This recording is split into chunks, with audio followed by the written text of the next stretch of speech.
नमस्कार दोस्तों, स्वागत है आपका एक बार फिर से हमारे चैनल कैची क्लासेस में। दोस्तों, आज मैं आपको गुप्त साम्राज्य के बारे में पढ़ाऊंगा। चलिए शुरू करते हैं हमारी वीडियो। गुप्त साम्राज्य जो मौर्योत्तर काल था, वो धीरे धीरे मतलब उसकी शक्ति धीरे धीरे समाप्त होने लगी। तो उसके बाद हमारा गुप्त साम्राज्य की उत्पत्ति हुई, जिसका समय है हमारा 275 ईस्वी से 550 ईस्वी तक। ये जो गुप्त साम्राज्य था, ये हमारे जो कुषाण वंश था, कुषाण वंश उसके सामंत थे, मतलब दास एक प्रकार के। और जो गुप्त साम्राज्य का आरंभिक राज्य था, मतलब क्षेत्र कहाँ तक फैला था? उत्तर प्रदेश व बिहार तक इनका क्षेत्र फैला हुआ था। और इसके संस्थापक की बात करें तो पूछता है कौन संस्थापक है, तो गुप्त साम्राज्य का संस्थापक है श्रीगुप्त, जिसने अपने आगे टाइटल मतलब इसने अपने आप को कौन सी उपाधि दी थी? महाराज की उपाधि इसने अपने आप को दी थी श्रीगुप्त ने। और इसके बाद इसका पुत्र जो राजा बना है घटोत्कच, इसके बारे में पूछता है कि श्रीगुप्त के बाद कौन गुप्त साम्राज्य का राजा बना, तो हमारा घटोत्कच हो जाएगा। और संस्थापक की बात करें तो श्रीगुप्त। और जो इसका वास्तविक संस्थापक है वो हमारा है चंद्रगुप्त प्रथम।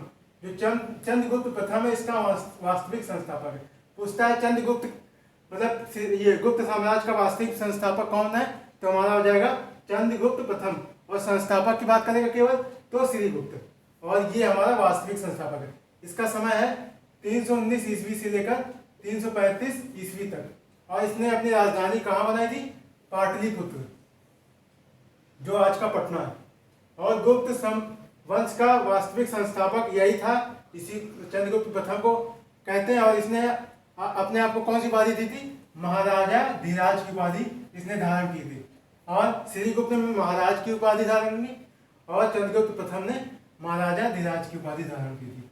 और इसने नया संवत चलाया, जिसको हम लोग गुप्त संवत के नाम से जानते हैं। जो इसका समय था 319 ईस्वी, 319-20 के आसपास है, तो 319 ईस्वी। और एक बार क्वेश्चन में पूछा था कि शक संवत और गुप्त संवत के बीच का अंतर क्या है, तो जो शक संवत है वो हमारा 78 ईस्वी है, जिसको चलाया था हमारे कनिष्क ने, कुषाण वंश का जो शासक था।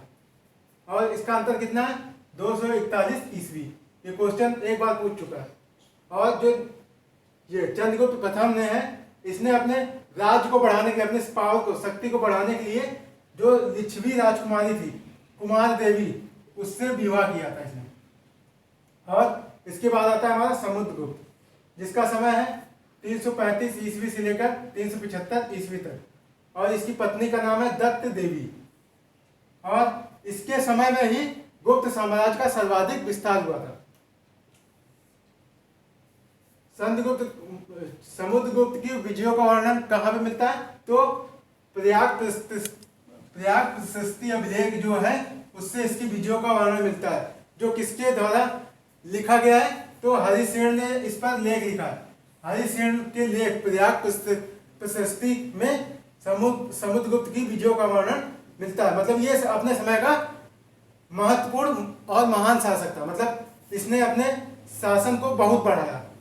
और जो ये हमारा ये पहले कहाँ स्थित था? कौशाम्बी में। जो प्रयाग प्रशस्ति अभिलेख है, ये हमारा कौशाम्बी में स्थित था पहले। और इसको किसने बनवाया था? अशोक ने। मौर्य साम्राज्य के जो शासक था अशोक ने ये अभिलेख को बनवाया था, प्रयाग प्रशस्ति अभिलेख को। आगे समुद्र के बारे में कुछ और जानकारी देखते हैं। एक इतिहासकार था विंसेंट स्मिथ। इसने अपनी इसकी पुस्तक का नाम था अर्ली हिस्ट्री ऑफ इंडिया। इसने अपनी पुस्तक में समुद्रगुप्त की वीरता से प्रेरित होकर उसको भारत का नेपोलियन की संज्ञा दी थी। ये क्वेश्चन बहुत बार पूछता है कि भारत का नेपोलियन समुद्रगुप्त को किसने कहा है? तो विंसेंट स्मिथ ने। और भारत का नेपोलियन कौन है? तो समुद्रगुप्त को कहा जाता है। और प्रयाग प्रशस्ति जो अभिलेख है, इसमें समुद्रगुप्त के कुछ प्रशासनिक पदाधिकारियों के बारे में जानकारी मिलती है। कौन कौन से पदाधिकारी थे उनके बारे में जानते हैं। संदीप विग्रहिक, जो टैक्स इकट्ठा करता था, मतलब कलेक्शन करता था कर का, उसको संदीप विग्रहिक कहा जाता था। और खाद्य पाकिक, जो खाना बनाने का काम करता था, उसको खाद्य पाकिक।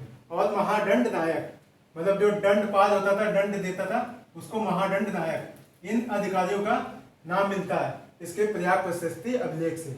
और एक बात और, इसको कविराज की उपाधि भी दी जाती है। मतलब इसने कुछ पुस्तकें भी लिखी हैं। मतलब ये कवि था एक प्रकार का, मतलब कविता भी लिखता था, इसलिए इसको कविराज की उपाधि भी दी गई है।